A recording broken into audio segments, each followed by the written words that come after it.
From the studios of Staten Island Community Television, you're watching In the Bleachers, the TV show for the world's most passionate sports fans. How passionate?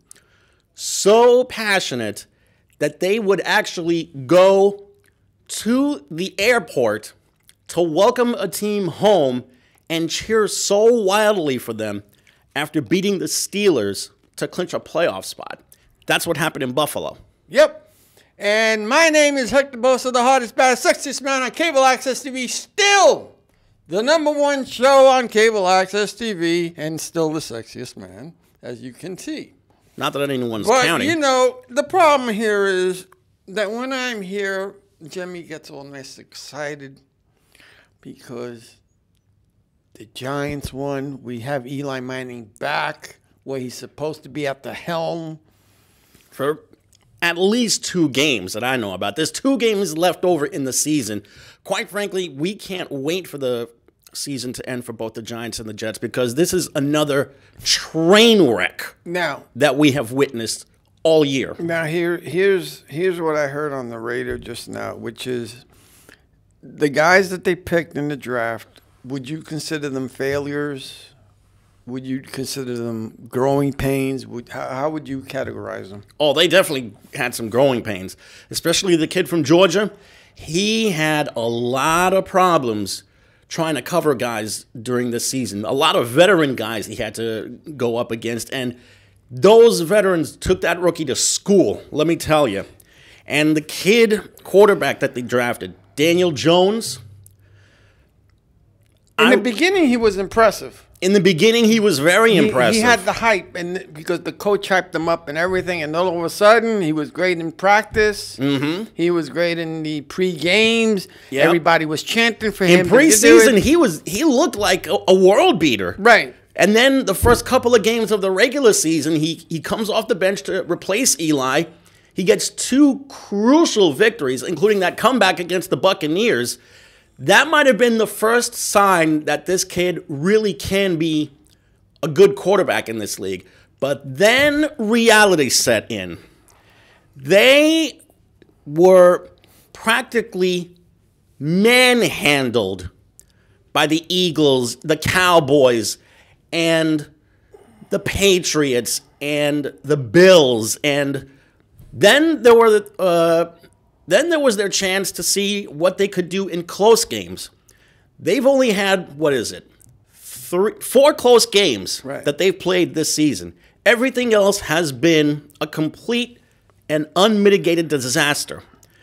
Those 4 games that they had their chance to try and make some plays down the stretch, and we just saw exactly how much more room this rookie needs in order to grow down the road. Now, here's the deal.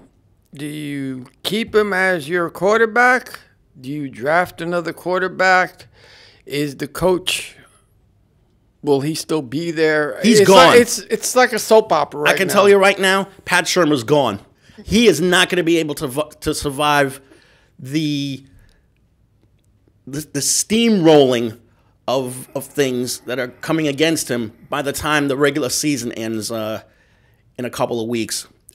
And I think Dave Gettleman has to be gone too because he has not put together one single constructive plan to try and make a contender on the Giants. Now, again, with the Jets do same questions.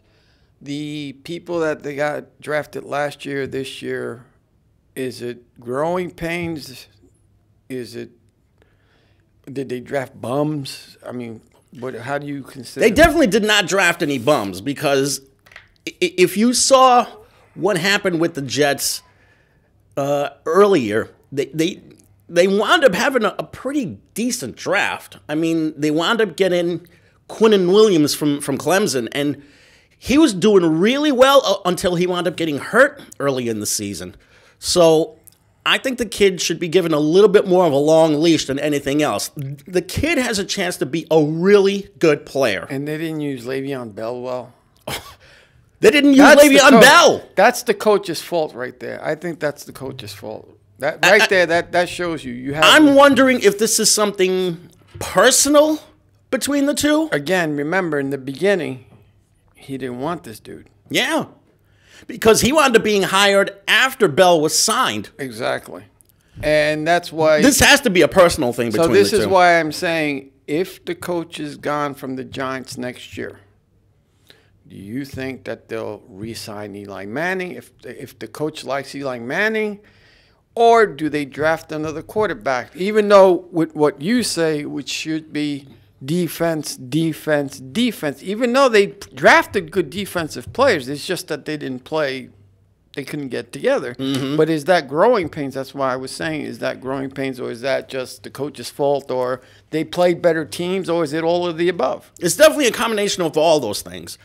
I think Adam Gase might have been a little bit over his head in his first go-around here in New York. The second thing is I did not see their quarterback do one single constructible thing, except maybe for the Miami game or maybe Dallas, that really allowed for them to be taken seriously. All right, I'll give it to you like this. Giants, bad points, good points. Let's do that. Let's do bad points first. I don't think you could find a good point on either side of the ball. No, there is, because think of it. I don't think so. No, because if you're saying right now that the Giants and Jets, how they drafted, they're just going into growing pains. Did they improve each game, even though they lost? But how did they do individually as a team?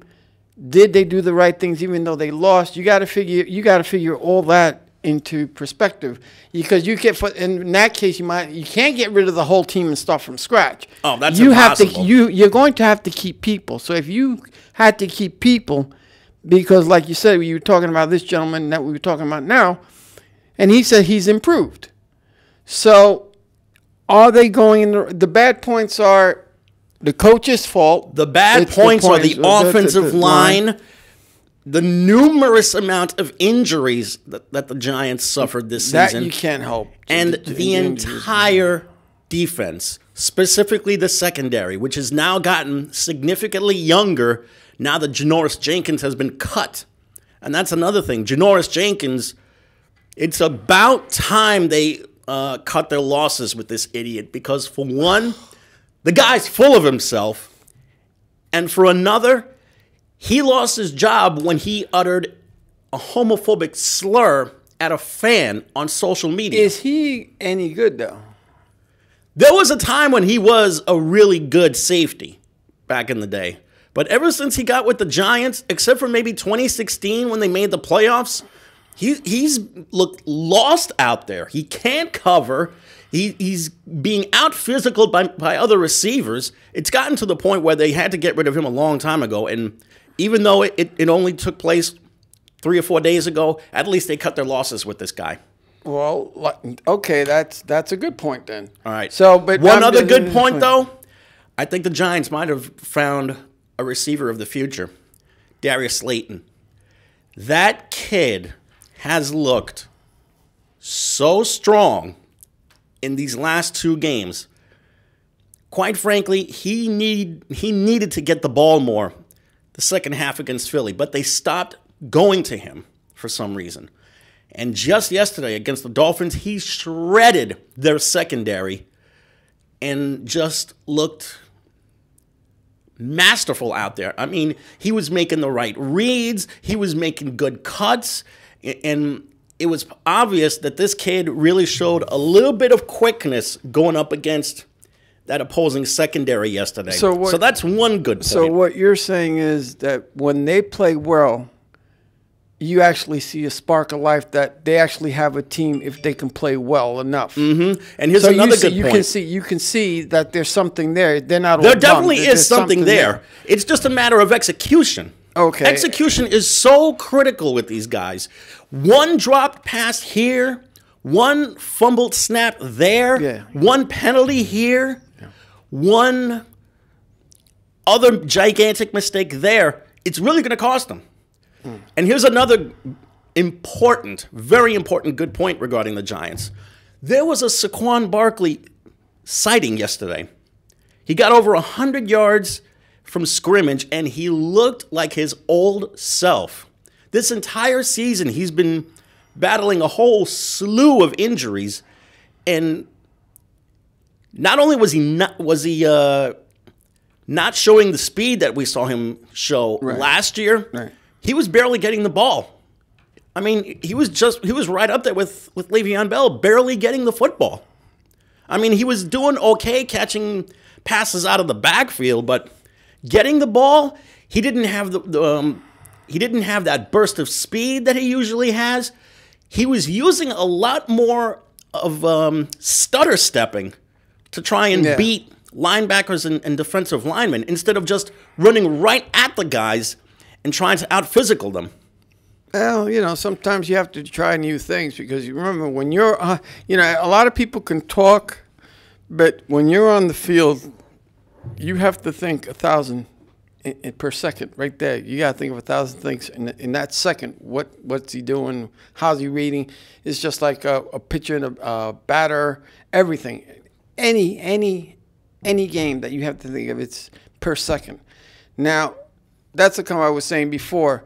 So they did get good people. They are not as bad as they look. Yeah, and I kept telling people who at last year's draft, those who wanted a quarterback, that Saquon Barkley, I'm telling you, the kid's the real deal. Well, he was Offensive Rookie of the Year last year, and after battling a whole slew of injuries this year, he finally looked like his old self. You give that kid the ball more than 10 to 15 times, if you give him the ball 20 times a game, he can win a game for you. And also, just give him an offensive line. And also, let's say thank you to Eli Manning for that day because they gave him a standing ovation. He looked like his old self again. He looked 10 years younger. That's right. And now I'm hearing on the radio, oh, Eli should have been playing all this time. Eli should have been. In other words, being the hypocrites that they usually are. Oh, I knew it all along. He should have been playing. I told you so. When I kept telling people, give him maybe what? Half the season? You said give him half the season at least. Nope. And it turned out he wound up being yanked after 2 games. And I knew that was going to happen because the coach does not like this man. He wanted his boy in. And now, again, if the manager gets fired. If Pat Shermer gets fired, which I think he will. If the coach gets fired, now you have something interesting. Because the other coach may want Eli Manning back, and then he may not want the other guy, or he may want the other guy as the secondary. So how do you handle something like that? There's still one thing that's not being considered regarding this guy. We still don't know if he wants to play another season. We already know he will only be a Giant. He will not consider any other team. He's not going to. I mean, he'll probably listen to offers, but all in all, he wants to be a Giant. The question is for how much longer? How much do you think? 2 years? The way the circumstances surrounded themselves, him getting serenaded by the fans the way he did, meeting his wife and 2 children at the tunnel the way he did, his parents being at both of his games, his brother being at the Philly game. They're expecting him either for him not to be there, for him to retire, something, because that's his last game at Giant Stadium. So they were expecting him either for him not to be there next year as Technically, it's not really his last game at Giant Stadium because he still has one more game at home. Yeah, and that's I think against the Eagles. They may stick the other guy in there just to, Daniel Jones. Yeah, they depends may on his health though, because if Daniel Jones isn't fully recovered from his ankle injury, he should not be playing. Let me ask you: would you stick with Eli or would you stick with Daniel Jones so that he can get the experience? If he's 100% healthy, put Daniel Jones in there. The kid's going to have to learn somehow. But if he's still hurt, Put Eli in there. And if he does fantastic, And if Daniel Jones just so happens to do well against the Eagles, then it will only show people that the coach he was does have a little skill after all. So that means the coach is right, and the coach is protected, so he may be back next year. Let's see what happens. That's how it happens normally. Let's see what happens with these two games because, let's see, the Giants have the Eagles and the Redskins in that, not necessarily in that order, left over. Right. If they get their heads handed to them in both games, he's got to go. Yeah. Would you want a guy who is currently 8-22 in 2 seasons back as your head coach? But if you're in a rebuilding stage and you see that there's actually sparks there, again, it takes at least a coach at least 3 to 4 years to actually build something really good. But it all depends how good your eye is in scouting, because you have to rely on your scouting department. Well, you know what? When the Jets had I Todd feel bad Bowles for the Jets. Yeah, I you're not the feel only bad one. because when Todd Bowles horrible. coached the Jets for 4 seasons, he was given 4 years. Yeah. And he was given his walking papers. Yeah. But at what point did you see him go, you know what, and you can see him not doing well in 2 years, you would say, in 3 years, you would say that a coach should be doing After last something. year's season finale. That's where I saw it. So you see the Giants coach right now going, you know what, I think he's done. He can't do nothing. Just cut him right now. They have to get rid of him. He's just not getting it done. Jets too. I would probably give him one more shot. Adam Gase I'm talking about. One more chance next season. Depending upon who they draft and so Even on. in spite of his crazy eyes. What do you mean by that? Have you seen his facial expressions? Sorry, but that's just borderline creepy. Is it a meme yet? He probably has turned into a meme. I'm like, wow. How did the rest of the games go? Because I heard there was some bombs, the 49er game. Oh, yes. The way the 49ers game ended, first of all, they never should have lost that game. They were playing the Falcons, a team that is terrible. And second, it took an overturning of a call in which Julio Jones not only caught the ball and was able to survive the ground, as the referees put it, he crossed the ball past the goal line. So obviously that was a touchdown. And then at the very end, you had the Giants, not the Giants, the 49ers trying to return an onside kick, and that turns out into a fumble, which winds up being recovered by the Falcons and returned for a score. That's why the score was 29-22. Okay. So that's number one. Right. Number two, not only did the Packers clinch a playoff berth, right, I think they might have shown they could be the best team in the NFC right now. Really? I think they're better than New Orleans. I think they're better than San Francisco. You put them... Forget their record. What makes them good? What makes them good is Aaron Rodgers. If Aaron Rodgers plays, the Packers are better. Number two, they have a running game that really takes a lot of people by surprise because they don't have that superstar player lining up behind Rodgers in the backfield, but they're still churning out 100-yard games, game after game. So the front line's doing their job. Yep, basically. and the defense is a lot better than people give them credit for. That's for sure. I got a good question for you. Mm-hmm. Ready? How many coaches will get fired? How many coaches will get fired in the NFL? How many coaches will get fired? In your opinion. So far, you got two, the Jets and the Giants. Or not so much the Jets, but you got the Giants coach. How many coaches will get fired, you think? If I had to put a number on it? Yes. Because basically the statistics, and you know how they're winning, and you see how if they've improved the team. Because that's the thing. That's what you look at. Have the team, even though they have a losing record, but have they improved each year? Yeah. So how do you? Well, you have to judge them on whether they improve or not, of course. Yeah. Or how close the games that you lose to, because if you're losing by 1 or 2. Yeah, their execution for another. Right. This is where execution comes in. Execution is another.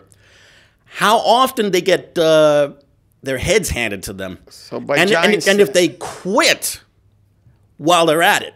So by your standard, the Giants coach is already done because of Pat Shermer's gone. Jets too, because of the way the way you said one more chance. Give Adam Gase one more chance. Why would you want to give him one more chance? What is it about? Because he's got the young quarterback that has the potential to probably take them a long way. Plus, you give him one good draft, and I mean one really good draft. Right.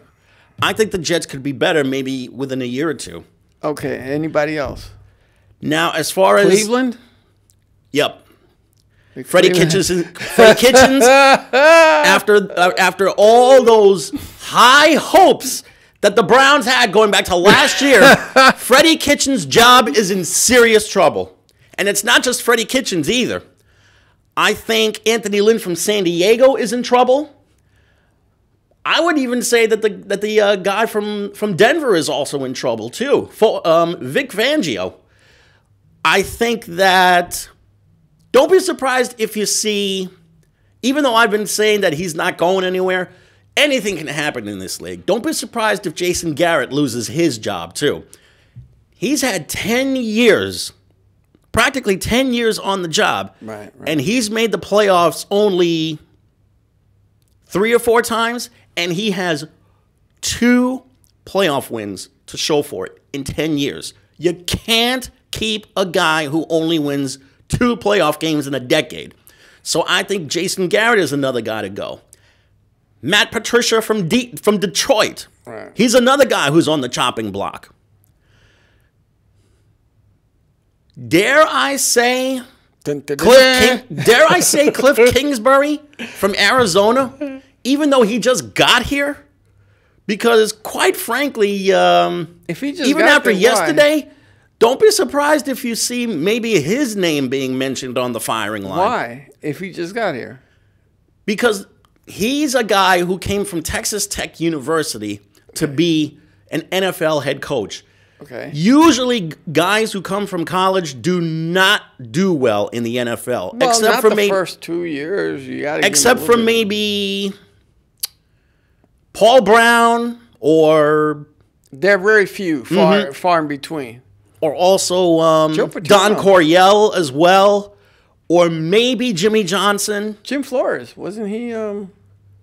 Who's Jim Flores? No, I'm sorry. I was thinking of the coach for the Oakland Raiders. Tom Flores? Tom Flores. No, he was a career assistant. Okay. By the way, Tom Flores is the answer to the trivia question.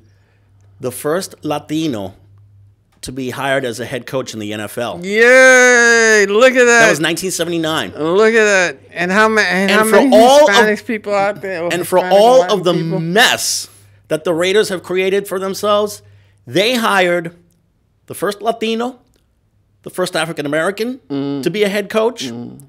When they hired Art Shell, and they also hired the first woman in an executive area of power. So they're progressive, let's say. The Raiders have long been the model of progressive in the NFL. They lost badly. I heard that the fans were booing them.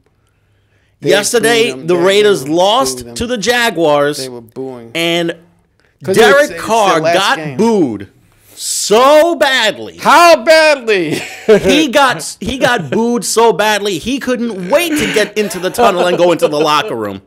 I feel so bad for the Raider fans because yesterday was the last home game of the second go-around for the Raiders before they move to Las Vegas next year. Ah, that's sad. I mean, I love the fact that you can hear say the Oakland Raiders, not the Nevada Raiders, or are they giving them Not a the new Las name? Vegas Raiders. Are they giving them a new name? They're definitely going to keep the Raider name. We're not going to have a Houston situation where they turn into the Titans. You know, the Raiders had more than one chance to try and get a new deal for a stadium in Oakland. Let's see, it was 2002 or 2012 that the city of Oakland, specifically the mayor, unveiled its big plan to have a football stadium, a baseball stadium for the Athletics, and even a remodeling of the basketball arena for the Warriors. Oh, something must have happened. And they still turned it down. Something must have happened. Then they were offered the chance to share Levi's Stadium with the 49ers in Santa Clara. They turned that down. I think maybe one more offer was presented to the table, and then they turned that down as well.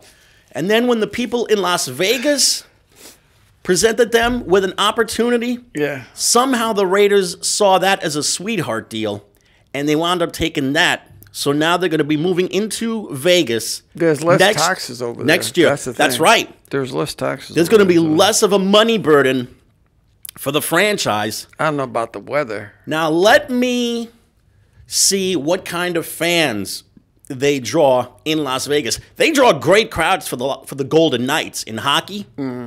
Because the Golden Knights are still a really, really dangerous contender. But you got to remember that's the only major league team that's out there. So let's see how baseball does. And as far as the weather is concerned, are the Raiders going to have a dome in their new stadium? I hope so, because they Because I'll tell you right now, it gets really hot in September. You think June, July, and August are bad? Wait till we see what home games are like in September. Do you remember the month of September? But hey, I'm telling you, that's going to be something. But the teams that played well right now, who are the top 3 teams in each division right now? Well, in the AFC, there's Baltimore, New England, Kansas City. Right now, Baltimore is looking extremely dangerous. New England, you never count them out. Kansas City, as long as Patrick Mahomes is taking the snaps from center, and also as long as he's got a really dangerous running back to give the ball to, the Chiefs are going to be really, really deadly. Okay. Also, Buffalo. I think Buffalo has a chance to possibly be a sleeper team. It depends on how far Josh Allen can take them. Right, okay. Because Josh Allen has grown by leaps and bounds in his second NFL season. He took the team to the playoffs in his second NFL season, and that says a lot about the kid. Right. After that, maybe Pittsburgh, maybe Tennessee, although Tennessee is extremely inconsistent. Right. Other than that,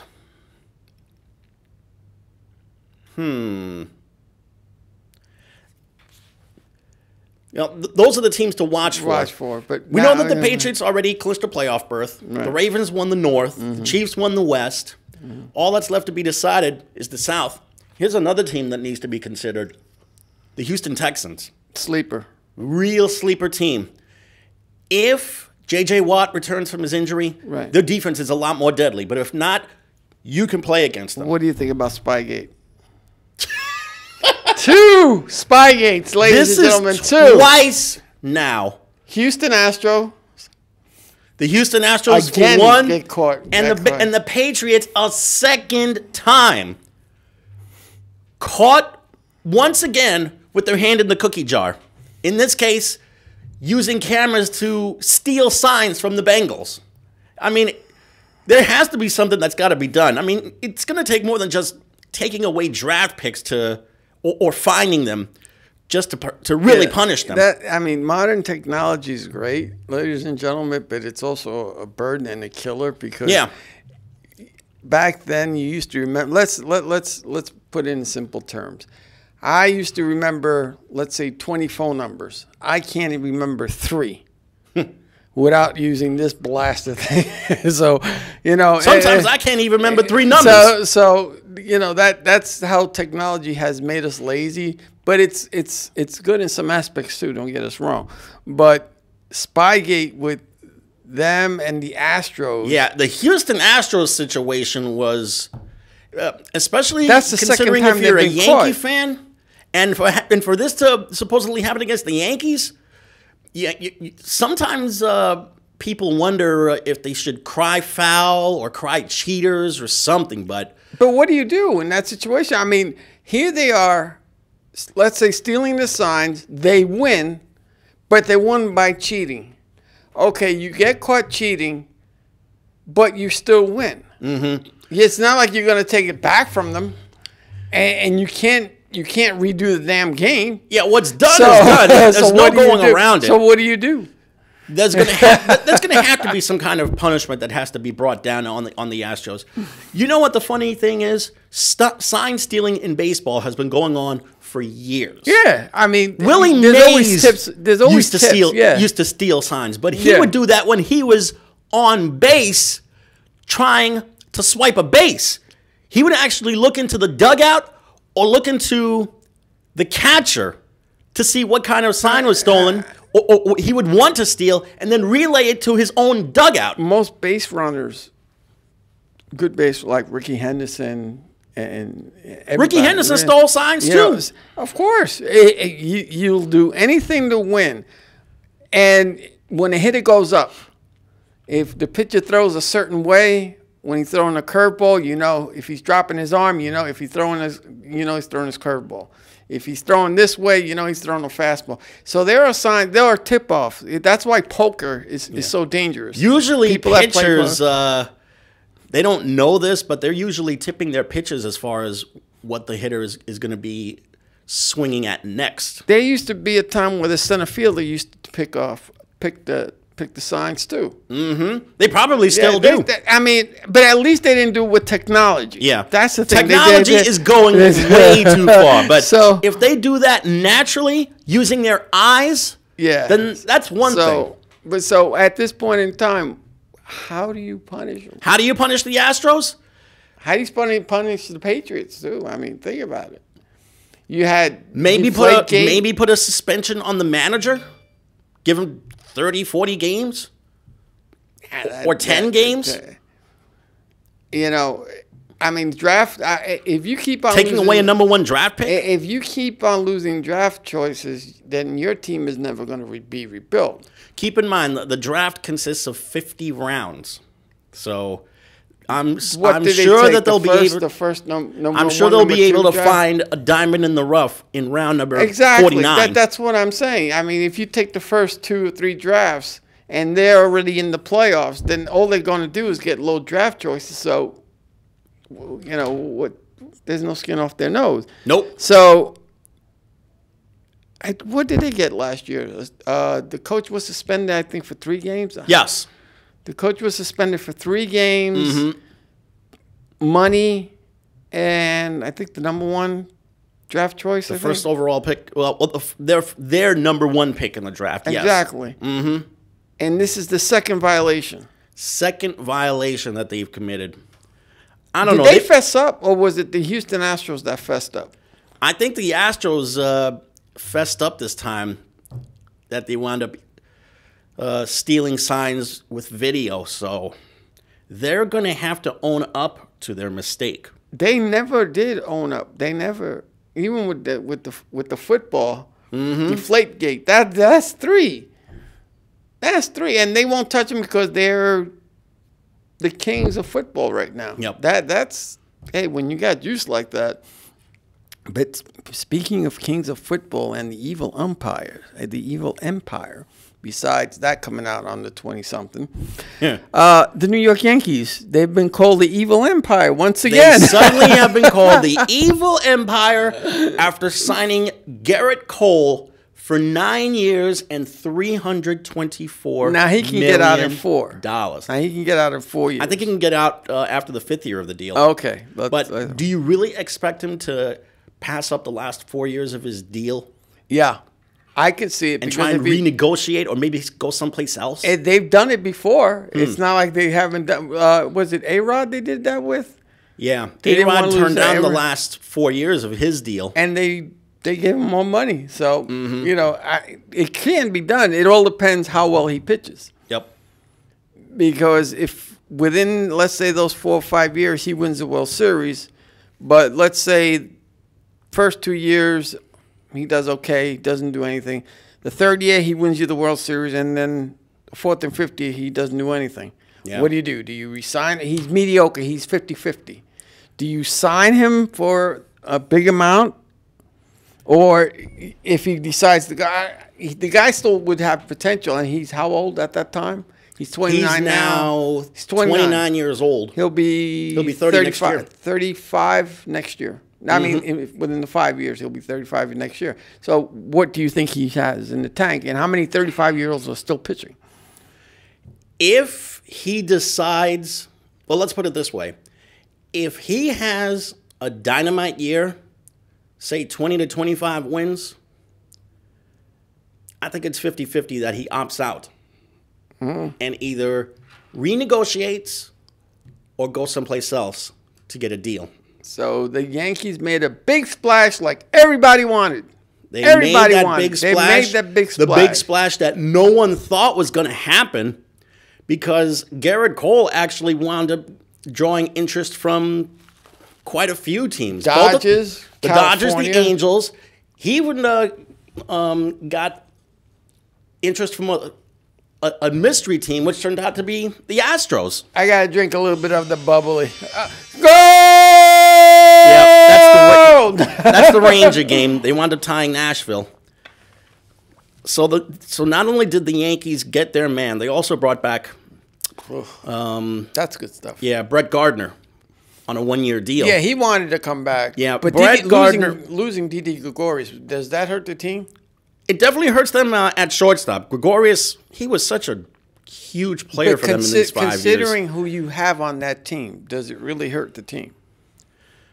It doesn't completely hurt them because they could still move Gleyber Torres from second to shortstop and then maybe slide in DJ LeMahieu as the second baseman. As far as third base, though, maybe bring back Gio Urshela. There's also the matter of Miguel Andújar. Yeah. Because he missed practically all of this Tommy past John season. surgery. He had Tommy John surgery, so that's why. So are the Yankees? So what's their So now pitching? the Yankees what's their have- starting five right now? They're starting 5 or they're starting 6 or they're starting 7. Okay, let's say They're starting, pretty loaded in the starting rotation Let's say now. starting 5 right now. Cole, Cole, Masahiro Tanaka, right? Luis Severino. If he's Still allowed back from his suspension, Domingo Germán. Right. There's also Jay Happ. Which And they're trying to also- get dumped. Which they're trying to dump. Yeah, supposedly Jay Happ is on the trading block. And there's also James Paxton, who had a pretty solid season last year.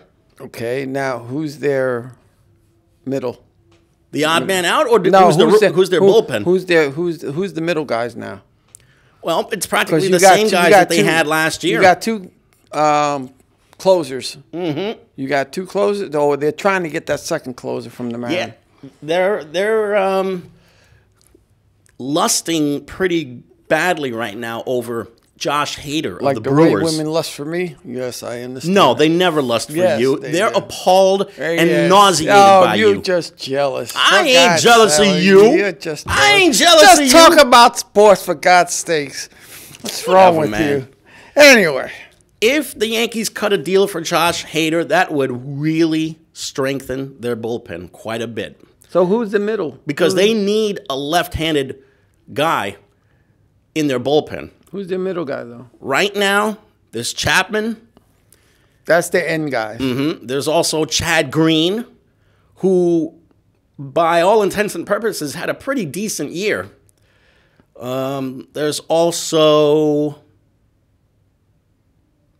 well, right now, if you consider him returning, Dylan Betances. But that's a very big if because he's a free agent right now. and he's actually drawing interest from a couple of teams, one of which is the Mets. Yeah, why not? And you notice the Mets, they're making little splashes in their own right. And they did something that was really, really important. What? And that's fill the number 5 slot in that rotation. Now they have Michael Wacha and Rick Porcello to consider for that 5th spot to go along with DeGrom and Syndergaard and Steven Matz and maybe Marcus Stroman, assuming that he doesn't go to the bullpen. And right now their bullpen is actually better, even with addition by subtraction. There's Diaz. Let's face facts. Diaz has a lot of work to do in order to make a turnaround next season. Okay, there's also Jody Familia, who's, from what I understand, is working really hard. Right. He's lost 20 pounds, and he's really starting to get some velocity back on his fastball. There's also Robert Gesellman, who was hurt for most of the year. And then there's the wild card in all this, Seth Lugo, who pitched, by all intents and purposes, decently last season. And the new kids that are in AAA, too. Mm-hmm. There's also the youngsters that they have in AAA. What are the chances of the guys from AAA making it? How many do you see them making them? One, at least? As of right now, the one guy that I see making it to the big time is Andre Jimenez. He is a guy who has grown by leaps and bounds in the minor leagues. He has been tearing the ball to pieces in A-ball and AA right now. You give him a year of AAA, if he continues to hit the tar out of the ball, he's going to get called up. How about pitchers and wise? Because I know they got two still youngsters still down there, if I remember correctly. Well, the one kid that I can think of right now is David Peterson. Right. Do you think they'll trade him to get that center fielder from Pittsburgh? If you mean Starling Marte? Yes. Possibly. What are the chances of them And let me getting tell that? you, Starling Marte playing center field for the Mets, it would look really good. But Mookie Betts playing center field for the Mets would be even better. Really? That's the one guy that I keep praising. He's a world-class baseball player. What do you think the chances of the Mets getting him? Without Slim. Without destroying their farm system. Slim. And I wouldn't necessarily say destroy the farm system, but if they can convince the Red Sox to take on 1 or 2 major league ready players, for example, JT Davis maybe, Okay. and possibly Brandon Nimmo, All right. maybe. Because that's tough getting rid of those guys that you know that you need in the bullpen because you need bullpen help. If you could convince them to take either J.D. Davis or Brandon Nimmo or maybe Jeff McNeil, you could probably be really close to getting a deal done to get Betts. And I'll tell you right now, Mookie Betts would be such a shot in the arm for them. Let's say they do get him, right? Make him the center fielder. Let's say they do get him. How does the batting order look? And do you think Cespedes has a chance to come back? Because the Mets, I don't know if they did something illegal or not with his contract. Oh, you mean restructuring his contract? Yeah, the way they did? I don't know if they did something because some people say it was illegal, some people say it wasn't. So, what do you think of the matter? Well, I'm not really sure if it's illegal or not. Now, if there's some deferring of money involved, if there's deferred money, that's one thing. But if they're ripping him off, No, I don't think they're ripping him off. I think they're just trying to. Because I was surprised that they're still letting him try after 4 years of his insurance.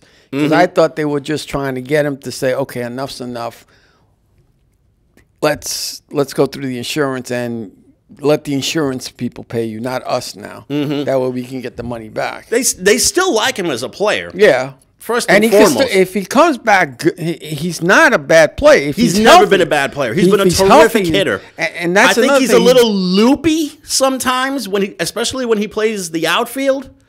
But a hitter like him, you just don't discard. And that's a guy that wants to play. And they're thinking about. That's a guy that wants to play for New York. He wanted to play for New York. He could have gone anywhere else, but he wanted to play for New York Mets. Yep. So, how do you keep him? Do you get rid of him? I mean, do you figure what in his walk year? Why not give him a chance? I mean, if he plays the way he did when he first got here in 2015, then all bets are off. Not only that, but Yoenis Cespedes makes the Mets a better team when he's in the lineup.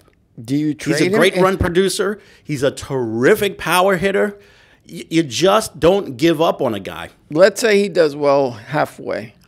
Do you trade him if you think you're not going to sign him, or do you keep him and try to sign him for 2 more years, knowing that he may be bad luck and go back to his injury? If they get off to a really garbage start, then yes, they will definitely use him as trade bait to try and get some prospects back. Yeah, now that's tough because he's trying to get back into shape. He never stopped trying to get back into shape. Yep. But I don't know if he's taking practice swings or not. Do you know? Have you? He's heard? definitely taking some practice swings. He's down, if I'm not mistaken, I think he's in either Florida or maybe the Dominican.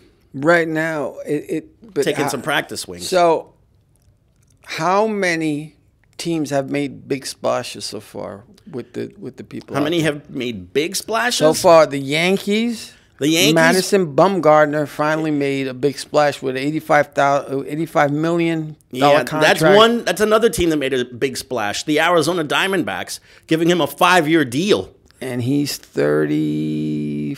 He's 30 years old on the dot. He just turned 30 a couple of months ago. And I wish the Yankees would have got him.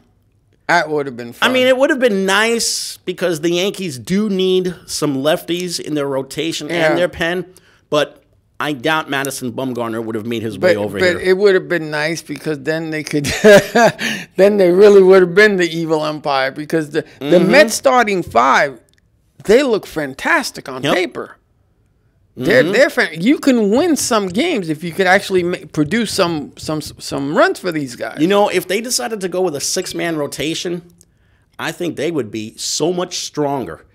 It's all a matter of their batting order, though. That batting order is crucial for that team. But it's not that bad. When they're on, it's like everything else. When they're on, they look like perfection. But when they're off, they can go off the deep end like they could go on a 10 to 15 game losing streak. But how do you see them progressing? Do you see them going in the right direction? Do you see the GM pushing them in the right direction? Brody Van Wagenen has done very well for himself this offseason. He made not 1 but 2, I don't want to say splashes, but maybe a couple of ripples in the lake by signing those 2 pitchers. Now the Yankees 1 year though, 1 year, and why did they sign him for 1 year? What are they expecting? I'm wondering. They still want to prove that they got it. Specifically, Rick Porcello. Rick Porcello was a little average this past season. Right. He's still a really good pitcher. I mean, don't forget, he won a Cy Young Award. Right. But he was really, really average this past season. 2 years ago, he really fell off by the wayside. He was a 17-game loser. He got this 1-year deal because he wants to prove himself as a good pitcher in this league. And the same thing with Michael Wacha. Michael Wacha has been hurt for the last 3 or 4 years now. He wants to prove that he could still be healthy and pitch. Like the guy the Yankees got, the shortstop. The one that me and you were talking about that, the Yankees didn't lose anything because his contract was so small. I mean, for us, it's huge. But for playing baseball, that contract was so small that they could afford to just go, you know what, I could afford it. And I mentioned that while the Mets were making just a couple of ripples in the lake by... Did they make another one? Not yet. We're hoping that they do. What is the latest? The Yankees, by the way, they were doing cannonballs in the ocean. How are they throwing cannonballs besides that's the thing. They only signed one guy and all of a sudden they're making big splashes. I want to see what they do with the rest of the team. Yeah, I want to see what happens there as well. Well, it's not like What the Yankees, have they done? What have they done? What have the Yankees done? What have they done so far? Well, aside To from improve the team. aside from bringing in Cole and re-signing Brett Gardner. Yeah. I mean, Jacoby Ellsbury's still on the team. Yeah. Actually, Jacoby Ellsbury just got released. Okay, and you got that other guy that down in AAA that's tearing the ball up, but he can't play. Well, as it turns out, They the traded Yankees him? brought back a rather familiar face, Adam Warren.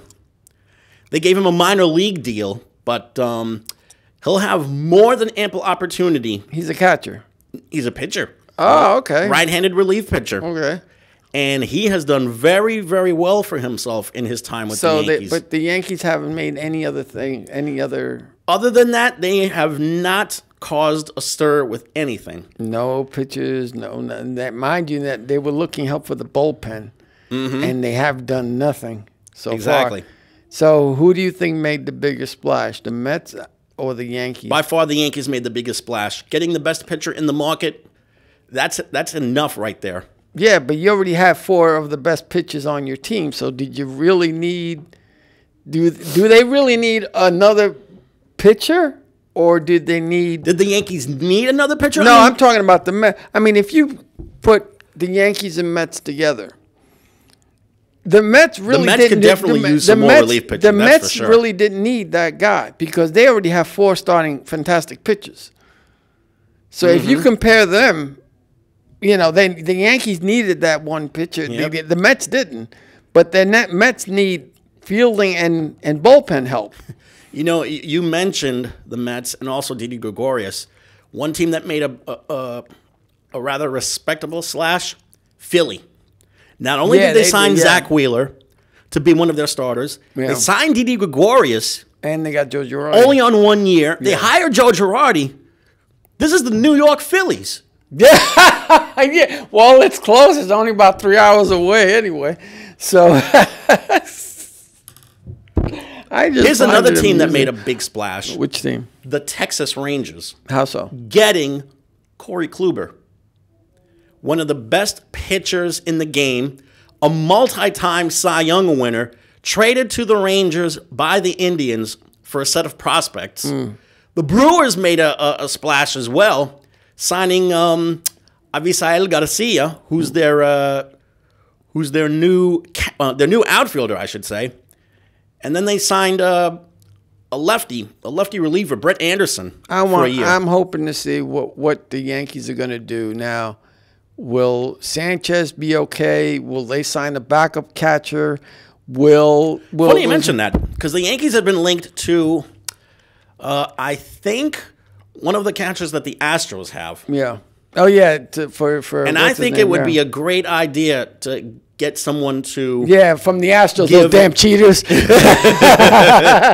It would be a great idea to get someone to help out Sanchez a little bit, especially behind the plate. Go ahead. You know who else made a big splash? Who? The Angels. How? Anthony Rendon got himself a big, healthy 7-year deal worth $245 million. Oh, wow. So they improved their batting order quite a bit. I mean, you put him in there with Mike Trout, I think the Angels are going to be... And Albert Pujols, who's still a very dangerous hitter, in spite of what the critics are saying. Hey. The Angels are going to be very, very difficult to pitch to. You want to hear something funny? Mm-hmm. The Knicks had a winning streak. Yeah, 1 game. We had a winning streak, ladies and gentlemen. And then what happened? They lost to the Nuggets. We had 1 winning streak. Didn't we win 2 games straight? 1. Oh, damn. Now, it's funny you mentioned the Knicks because you sent me quite a few articles about their general manager situation. Yeah. And Marcus Morris too. And about Marcus Morris. Right now, the Moron Twins, also known as Scott Perry and Oh, they're Steve not Mills. that bad. They're No, not they that are bad. incompetent. They have the combined basketball IQ of a cornflake. No, what I mean is because they did the right thing by signing these guys for 2 years. They did the right. I give them credit for. So it. what? You have But to let's consider see, the quality of the players that they brought in, which They is did. nothing. They want Marcus. I didn't see them making a splash to get Kevin Durant. I didn't see them make a splash to get Kyrie Irving. They didn't want to come. I sure as hell didn't see them make a splash to get LeBron LeBron the 2 or 3 previous times that they had a chance to get him. LeBron told him ahead of time he didn't want to be bothered. But Face it, New York is only good for one thing: Yankee baseball, to try to start your career, and to a lesser extent, Islanders hockey. So, go ahead. The GMs, the possible GMs, if they the get two rid of them. moron twins are officially on the firing line. So right now, They think they're on the firing line. Don't get it twisted. Go ahead. they don't want to admit they're on the firing line. They're on the firing line. Can't wait for those 2 idiots to finally get their walking papers and be replaced by a more qualified general manager, okay, someone who knows basketball. Go ahead. And the one guy who I've heard being linked to the Knicks is Masai Ujiri of the Raptors. He's the guy that built the Raptors championship team. He knew he was making a big risk signing Kawhi Leonard or making a trade for Kawhi Leonard because he knew he was only going to have him for 1 year. And what happened? They still won a championship anyway. And you know what? They were even close a couple of times to possibly cutting a deal to bring him back. But what happened? He went to the Clippers. That's one thing. Now, there are other guys who have been mentioned for that Knicks president or general manager's job or vice president of player personnel job. Hector sent me this really interesting letter or email, I should say. Email, a text actually, because it was from. It was a good article. Yeah, that's for damn sure. Yeah, the article was written by Ian Begley of SNY. Right. He mentioned a list of guys who maybe could be qualified, or, well, forget qualified, maybe will consider an interview with the Knicks. One is Donnie Nelson, who's the son of the Hall of Famer Don Nelson. Yes. He is really strong with international scouting. Exactly. The other is R.C. Buford, who's worked in San Antonio for over 20 years. The Spurs will never let him go anywhere. Yep. You could just cut that out of the conversation. There's one guy who I think would be really good because of his intelligence on how to manage a budget. Sam Presti of Oklahoma City. He managed to have Kevin Durant, James Harden, and Russell Westbrook under the same uniform, and they still managed to go to an NBA Finals together. And then when Harden got traded to the Rockets, and then afterwards Durant went to the Warriors, they never won. He still had Russell Westbrook, yet still they remained a playoff contender. But they never won a championship. And they never won a championship. So, that's the only scarlet letter on his record. Especially with those guys that you had before. You should have won. But, okay, who's a better team, Clippers or Lakers? The Lakers. Not according to some people that we've talking to. The Lakers are the much better team. I will tell you that right now. In spite of the fact that the Clippers have Kawhi and Paul George, the Lakers they got a better bench, right? Doesn't the Clippers have a better bench? They play I think team the Clippers ball. have more role players, but the Lakers have more ball. depth on their bench. I'll tell you that right now. You want to consider somebody for a general manager's job? With 10 seconds Listen to this name. Sure. Trajan Langdon. He spent 7 years playing in Russia. Yeah. He's got really strong ties to the Russian basketball community. He would make a really good executive for somebody down the road. What are the chances of getting any one of these guys? Quick. Sam Presti is 50-50. R.C. Buford, none. Ladies and gentlemen, without further ado, we got to say adieu to you. So, Jamie, take it away. For everyone here, I'm Jamie. I'm Hector. And I say thanks to Roman on the other side of the glass. Good night, everyone.